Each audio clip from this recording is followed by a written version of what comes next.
Assalamualaikum Baraya Sunda. Urang diajar yuk.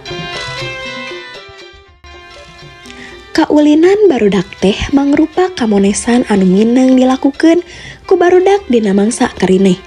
Aya kaulinan barudak anu bisa dilakukeun ku sorangan, aya kaulinan anu dilakukeun ku duaan, aya oge kaulinan anu kudu dilakukeun ku lobaan.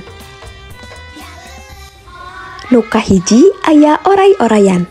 Oray-orayan nyaeta kawih kaulinan anu dilakukeun ku barudak nu rek ulin oray-orayan. Biasana samemeh ulin oray-orayan sok silih cekel heula tak-tak. Nu tukang nyekel tak-tak nu hareupeunana jeung saterusna. Tuluy maju ka kenca jeung ka katuhu katempona jiga oray.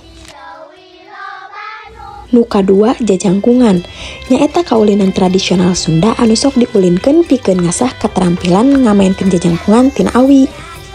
Katilu aya kaulinan barudak sapintrong, nyaeta kaulinan anu ngagunakeun tali anu dijieuna dina karet gelang. Sapintrong oge nyaeta kaulinan ngaluncatan tali anu dicekelan ku duaan.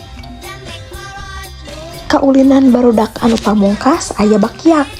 Tah kaulinan bakyak ieu teh nyaeta kaulinan anu ngagunakeun sendal panjang sarta dijieuna tina kai anu ngajajar. Kaulinan bakyak ieu oge ngalatih pikeun gawe babarengan sasama pamaen. Sakitu anu kapihatur mugia tiasa dicandak mangfaatna. Hatur nuhun Baraya Sunda.